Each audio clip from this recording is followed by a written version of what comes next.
بسم اللہ الرحمن الرحیم بحمداللہ تعالی آج پھر ہم اپنے درس قرآن کے سلسلہ میں حاضر ہیں۔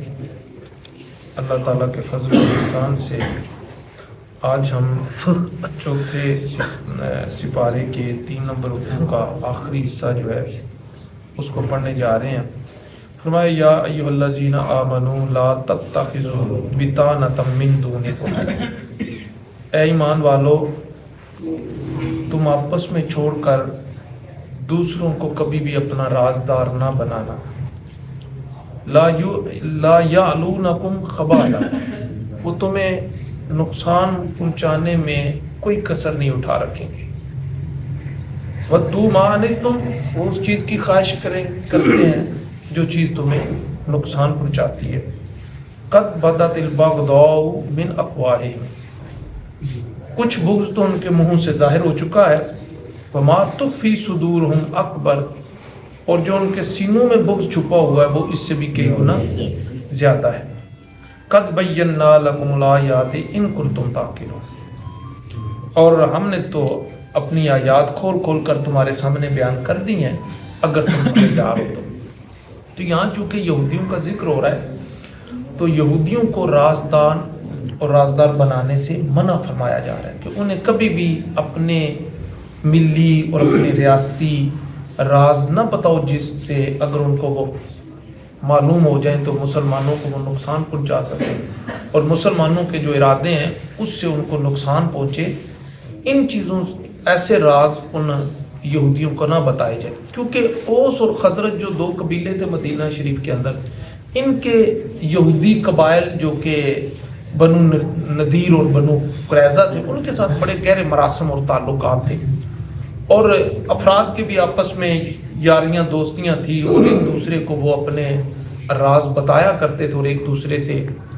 مشورے وغیرہ بھی کیا کرتے تھے۔ لیکن جب یہ اوس اور خزرج مسلمان ہوئے تو اب چونکہ مسلمان جو ہے وہ بھولے ہوتے ہیں، یہ اپنی سادہ لوئی اور اپنی طبیعت کی اچھائی کی وجہ سے خطرہ تھا کہ کہیں ایسا نہ ہو کہ یہ یہودیوں کو ایسے راز بتا بیٹھے جس سے امت کو نقصان پہنچے، مسلمانوں کو نقصان پہنچے، تو اس سے مسلمانوں کو منع کیا جا رہا ہے۔ یا ایھا الذین آمنوا لا تتخذوا بطانۃ من دونکم، آپس کو چھوڑ کر کسی دوسرے کو اپنا رازدار کبھی بھی نہ بناؤ، کہ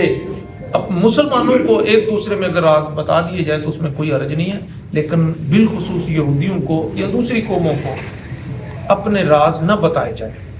وَدُّوا مَا عَنِتُّمْ، ان کی خواہش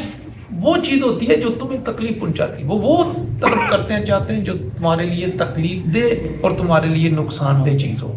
وہ اس کی خواہش کرتے ہیں۔ اور اس کا کچھ کبھی کبھی ان کے منہ سے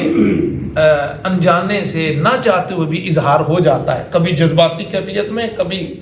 غصے کی کیفیت میں، کبھی محبت بھرے انداز میں، وہ اپنے اندر کی جو بغض ہے اس کو کچھ نہ کچھ کبھی منہ سے ظاہر ہو بھی جاتا ہے۔ قد بدت البغضاء من افواہہم، کچھ بغض تو ان کے منہوں سے کبھی کبھی ظاہر ہو بھی جاتا ہے جس کا وہ کبھی اظہار کر بیٹھتے ہیں۔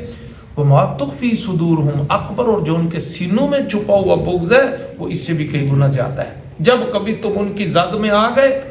تو پھر وہ تمہیں ایسی زد پہنچائیں گے، ایسا نقصان پہنچائیں گے اور ایسی تکلیف اور اذیت پہنچائیں گے کہ تم اس کا گمان بھی نہیں کر سکتے۔ قد بینا لکم الآیات ان کنتم تعقلون، ہم نے تو اپنی آیتوں کو کھول کھول کر تمہارے سامنے بیان کر دیا، اگر تم سمجھدار ہو تو تم سمجھ جاؤ اور ان چیزوں سے بچ جاؤ، اگر تم ان چیزوں پر عمل نہیں کرو گے تو پھر اس کا نقصان تمہیں ہی ہوگا۔ آج امت نے ایک عرصہ اس چیز کو نہیں سمجھا اور قرآن کے اس پیغام سے انہوں نے تک رسائی حاصل نہیں کی اور اس پر عمل نہیں کیا، تو آج یہودی جو امت مسلمہ کے ساتھ کر رہے ہیں وہ ہم اپنی آنکھوں کے ساتھ دیکھ رہے ہیں اور اس آیت کی وہ تشریح نظر آتی ہے۔ ہاں انتم اولائی تحبونہم، تم تو وہ ہو کہ جو سادہ لوئی کی وجہ سے اور اپنی سلیم الفطرتی کی وجہ سے ان سے محبت کرتے ہو، یعنی تمہارے دل میں ان کی خیر خواہی ہے کیونکہ تم اسلام کا مزاج اور اسلام کی تعلیمات ہی بھلائی والی ہیں، تو تم باوجود اس کے کہ وہ تمہارے جانی دشمن ہیں اور ہر وقت تمہیں نقصان پہنچانے کے در پہ رہتے ہیں، لیکن پھر بھی تم ان سے خیر خواہی رکھتے ہو اور ان سے محبت کرتے ہو۔ وَلَا يُحِبُّونَكُمْ، لیکن وہ تم سے محبت انہوں نے تو خیر خواہی کی بنیاد پر فلسطینیوں نے تو ان کو اپنے ہاں لیز پہ جگہ بھی دی اور ان کو اپنے ہاں پناہ دی، لیکن ان ظالموں نے ان کے ساتھ کیا کیا کہ وہ جس طرح ایک کہاوت بولی جاتی ہے انگلش میں عربز کیمل، تو وہ عرب کیمل کی طرح انہوں نے وہ ان کے ساتھ رویہ اختیار کیا کہ تھوڑا تھوڑا وہ ان سے فلسطین چھینتا رہا، آج وہ پورے کے پورا فلسطین ہڑپ کرنے کے چکر میں ہے۔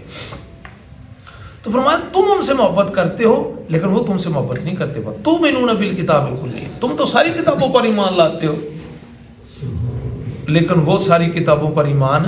وہ تمہاری کتاب پر ایمان نہیں لاتے۔ تم تو کہتے تورات بھی اللہ کی کتاب ہے، انجیل بھی اللہ کی کتاب ہے، لیکن وہ اس چیز کو کہ قرآن اللہ کی کتاب ہے یہ ماننے کے لیے تیار نہیں۔ وَإِذَا لَقُوكُمْ قَالُوا آمَنَّا، جب تم ان سے ملتے ہو تو پھر تو وہ تمہیں کہتے ہیں کہ ہم بھی تمہاری کتاب پر ایمان رکھتے ہیں،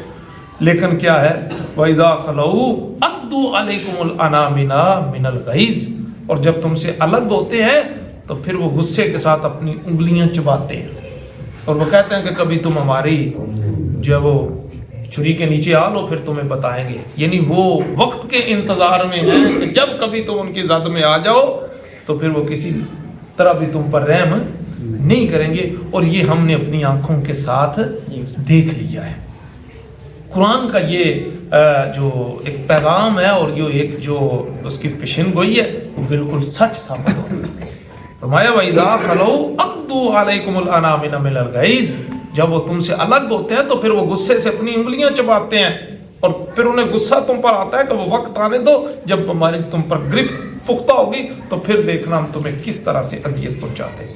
قُلْ مُوتُوا بِغَيْظِكُمْ، پیارے حبیب صلی اللہ تعالیٰ علیہ وسلم آپ فرما دیجئے کہ تم اپنے غصے کی آگ میں جل کر راکھ ہو جاؤ، اسی میں تم خاکستر ہو جاؤ، تمہارے ارادے پورے ہونے والے نہیں ہیں، کیونکہ میں اور میرے صحابہ اللہ کے فرمان پر عمل کرنے والے ہیں۔ ہمیں اللہ نے پہلے ہی آگاہ کر دیا تمہارا غصہ یہی رہے گا اور وہ وقت آئے گا ہی نہیں کہ تمہاری ہمارے اوپر گرفت مضبوط اور تم ہمیں کسی طرح سے نقصان پہنچا سکو۔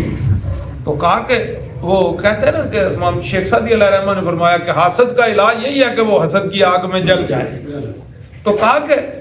پیارے نبی صلی اللہ علیہ وسلم نے کہو موتوا بغیظکم، مر جاؤ تم اپنے آگ غصے کی آگ میں۔ ان اللہ علیم بذات الصدور، بے شک اللہ تعالی دلوں کے بھید بھی جاننے والا ہے، جو تمہارے دلوں میں خیالات اور ہمارے بارے میں جو منصوبے تم تیار کرتے ہو نا اللہ نے ہمیں ان سے آگاہ کر دیا ہے، وہ دلوں کے بھید جاننے والا ہے۔ ان تمسسکم حسنۃ تسؤہم، ان کی کیفیت یہ ہے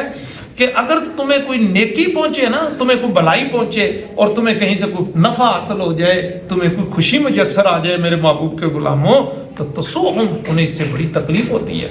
جب کبھی تم دشمن سے برسر پیکار ہو اور تم وہاں سے فتح یاب ہو کر پلٹتے ہو تو ان کے گھر میں صف ماتم بچ جاتی ہے، یہ بڑی تکلیف محسوس کرتے ہیں۔ وَإِن تُصِبْكُمْ سَيِّئَةٌ يَفْرَحُوا بِهَا، اور اگر تمہیں کوئی تکلیف پہنچتی ہے تو پھر یہ خوش ہوتے ہیں، پھر بلیوں ہنسیاں نکلتی ہیں ان کی، اور اس قدر یہ پھر اندر سے ان کی جو ہے وہ خوشی کے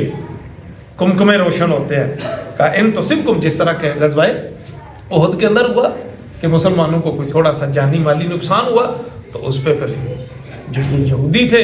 انہوں نے تالیاں بجائیں اور ان کے یہاں شادیاں نے بجائیں خوشی کے، لیکن کیا ہے فرمایا اگر تمہیں کوئی تکلیف پہنچتی ہے تو یہ اس پہ خوش ہوتے ہیں۔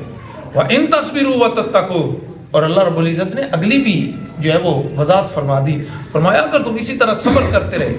تم راہ راست پہ چل رہے ہو اور اللہ کے دین کی سربلندی کا جو ہے وہ تم نے عزم کر رکھا ہے، تو پھر یہ راستہ ایسا کہ ایسا نہ ہو کہ اس راستے میں تکلیفیں نہ ہو، ایسا کبھی بھی نہیں ہو سکتا، اس راستے میں تمہیں کوئی اذیتیں نہ پہنچے، ایسا کبھی نہیں ہو سکتا۔ تم نے کیا کیے رکھنا ہے، اسی راستے پہ گمزر رہنا ہے اور اللہ تعالیٰ کے دین کا جھنڈا اٹھائے رکھنا ہے۔ کرنا تمہیں کیا ہوگا بھائی، ان تصبروا، تم اگر تم نے صبر کیے رکھا، وتتقوا، اور تم اللہ تعالیٰ سے ڈرتے رہے، تو لا یضرکم کیدہم شیئا، تو ان کا مکر تمہارا کچھ بھی نہیں بگاڑ سکتا، یہ تمہارا بال بھی بگا نہیں کر سکتے، صرف شرط یہ ہے کہ تم صبر کیے رکھو اور اپنے جو ہے وہ اللہ کے دین کی سربلندی کا جھنڈا اٹھائے رکھو، اور وتتقوا، اور اللہ سے ڈرتے رہو۔ یہ دو عمل کرتے رہنا تو ان کا مکر و فریب تمہارا کوئی نقصان نہیں کر سکتا۔ اگر یہ دو چیزیں تم نے چھوڑ دی، صبر بھی نہ کیا اور پھر تم نے تقوی بھی اختیار نہ کیا، تو پھر یہ تم پر غالب آ جائیں گے اور ان کا مکر جو ہے وہ کارگر ثابت ہوگا۔ ان اللہ بما یعملون محیط، بے شک اللہ تعالیٰ جو کچھ بھی وہ کرتے ہیں اس کو گھیرے ہوئے ہیں. اللہ تعالیٰ ان کو چاروں طرف سے گھیرے ہوئے، ان کے ارادے اس کی نگاہ قدرت میں ہیں، اور وہ اگر وہ چال چلتے ہیں تو بدلے میں وہ بھی اپنی تدبیریں اختیار کرتا ہے. تمہاری ذمہ داری یہ ہے کہ تم صبر کیے رکھو ان کی اذیتوں اور تکلیفوں پر، اور اللہ تعالیٰ سے ڈرتے رہو، تو اللہ تعالیٰ کی مدد اور نصرت تمہارے ساتھ ہوگی. دعا اللہ تعالیٰ میں سمجھنے کی اور عمل کرنے کی توفیق عطا فرمائے. الحمدللہ الحمدللہ رب العالمین، والصلاة والسلام علی سید الانبیاء والمرسلین. ربنا آتنا فی الدنیا حسنۃ وفی الآخرۃ حسنۃ وقنا عذاب النار. الہ العالمین ہمارے سلسلے کو اپنی بارگاہ میں قبول و منظور فرما. اس کے تصدق اور توسل سے جاگتی آنکھوں کے ساتھ اپنے پیارے حبیب علیہ الصلوۃ والسلام کے روضہ پاک کی زیارت عطا فرمانا. حضور نبی کریم علیہ الصلوۃ والسلام کی غلامی میں موت عطا فرمانا. جب دم واپسی ہو آنکھوں کے سامنے چہرہ مصطفیٰ صلی اللہ تعالیٰ علیہ وآلہ وسلم ہو، اور زبانوں پہ جاری ہو لا الہ الا اللہ محمد رسول اللہ. الہی قبر کے اندر آقا علیہ الصلوۃ والسلام کی پہچان عطا فرمانا. حشر میں آقا علیہ الصلوۃ والسلام کے دستیاب کوثر عطا فرمانا، اور آقا علیہ الصلوۃ والسلام کی شفاعت سے برحمت فرمانا. وصلی اللہ تعالیٰ علی خیر خلقہ ونور عرشہ وزینت فرشہ محمد وعلی آلہ وصحبہ اجمعین برحمتک.